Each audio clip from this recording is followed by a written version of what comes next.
First at 4, a judge is getting involved in the legal battle over in-person summer school in Detroit. Paula Tutman is live with what comes next. Paula? Absolutely, Devin. All of those teacher-parent protests that have been aimed at stopping Detroit summer school get a big win in federal court today, and it could actually affect possible in-person learning in the fall. Lots to break down. I've got it all for you live. All right, Paula. Also, criminal charges against an Amazon driver reveal new information about an arrest that has been very controversial. Let's head into Ben. Devin, storms already firing across northern Indiana. Some of those severe. We'll tell you what time we expect them here. All that right now. First at 4. Live from downtown Detroit, home of WDIV and Click on Detroit. Local 4 News First at 4 starts now. Good afternoon. Good to have you with us for First at 4. I'm Devin Skillian in for Karen today. First at 4, activists have been trying to stop students and teachers from attending in-person summer school in Detroit. Today, they took their concerns to court, and the judge came up with a surprising demand. Paula Tutman has been tracking this every step of the way. Let's find out where things stand. Paula. Hi, Devin. Yeah, this is seismic because of all the Detroit Public Schools Community District has been doing to show that school can be safe for students. And with all of that, now they must add testing for more than 600 in-person summer school students to their list, and they must get it done in 2 days. Today, day 6 of more protests and more arrests at the bus terminal in Detroit as teachers who are also members of the activist group BAM, or By Any Means Necessary, band together to stop buses from picking up children. In Detroit, 630 students went back to school for in-person summer school, and protesters say it's just not safe. One of those arrested, a mother of 3, Ellie St. Clair. This is a breach. This is ridiculous. I can't believe that we're having to protest this when even we know other governors have stood and said we won't even do it in the fall. What is worse than death? Nothing is worse than death. The protesters have filed several lawsuits trying to shut down the schools. They say until it can be proven schools are safe.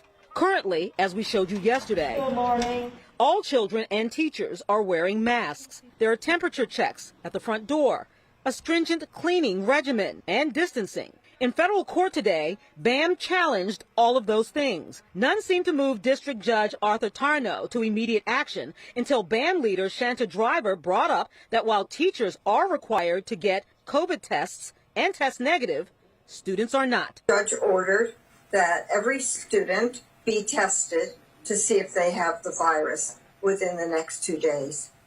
I think we're going to get a clear picture of what is taking place. I think we're going to know where and how and much the virus is in the summer school program. This has huge implications because what it says is the door is now open to require all students to have a baseline of a negative COVID test to enter a school. This is a mammoth undertaking, considering resources and transportation alone, and it could be enough to change in-person learning in Detroit to remote learning come August 31st. We think that it's really a significant victory, and we think it is a victory for, first and foremost, the students of Detroit. Okay, so there's a whole lot of legal stuff going on right now. Here's what you care about. Dr. Viti has been very clear that he wants parents to have choices in person as well as virtual, provided the state is still in phase 4. This could really, really threaten that because there's a lot that has to be done to get these students tested. The other thing is that in order to have that virtual option, districts are still waiting for their waivers. He's got to keep kids in the district so that they can keep the funds in the district. We're still waiting for a statement from Dr. Viti. I understand he's drafting one. Hopefully I'll have that for you at 5 o'clock as we continue to do a deeper dive into what this means for in-person learning for Detroit students. This is mammoth, Devin. It certainly is. Just a massive undertaking. We will continue to follow that for each district now that is having to weigh and consider this. All right, Paula. Now, if you're wondering what in-person summer school looks like, Paula scored an exclusive tour with the superintendent. If you didn't see those stories yesterday, I highly recommend them. We've got them online. Just head to Return to School, our section at clickondetroit.com. You'll find it under the News tab. All right, let's turn our attention now to the battle against the virus across the state. The state just released numbers for the past 24 hours. 573 new cases have been reported. That number higher than yesterday's, but still below a recent peak. Remember, you'll recall we saw back on July 15th, we had about 900 cases that day. 9 additional deaths have been reported also. 4 of those were part of an ongoing review of the state's vital records. You see that from time to time as the numbers catch up with past research. We share these numbers each day because they are part of the governor's calculations about how well the state is doing and what comes next. Other news today, charges have been filed against the Amazon delivery driver whose arrest in Warren was caught on camera, an incident that went viral last month after video showed 23-year-old Jalen Bond, who is black, being arrested by a white officer. Police say Bond refused 10 requests to provide his ID when the officer approached him about his delivery van being illegally parked. Bond is now charged with failing to obey an officer's order and operating without a license. Both of those are misdemeanor charges. We've also got an update on a triple fatal shooting at a Detroit Coney Island. Detroit police are talking to a woman seen in the surveillance video with the man accused in the shooting that left 3 men dead. This happened Sunday at a Coney Island on Detroit's west side. We're told the woman was brought in for questioning this morning. Police say she may have driven the 25-year-old shooter away from the scene. The man accused of being the shooter was arrested yesterday, just hours after the shooting. Chief James Craig says the suspect has previously served time for robbery. He was currently on, I think it's probation, for violent crime, but he's got a history. Right now, Chief Craig says he expects the accused in the case will be charged soon. We will keep you posted. Before we go any further, let's take a quick moment, check in with Ben for the first forecast. We've heard some storms coming, but hopefully we can enjoy the evening first, Ben. I think most of us, Devin, are going to get to the evening dry. It's just a question of overnight and then again tomorrow, how many rounds of these storms maybe we see.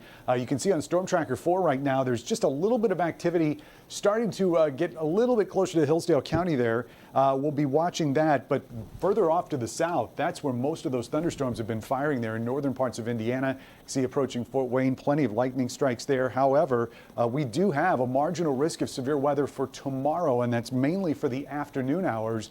But for the rest of tonight, warm conditions, generally a little bit higher humidity than what we were dealing with yesterday, but we will track our storm chances and show you how much we're expecting in just a few minutes. Devin? All right, Ben. Well, from Capitol Hill to the White House, the coronavirus crisis is heading back to center stage in Washington.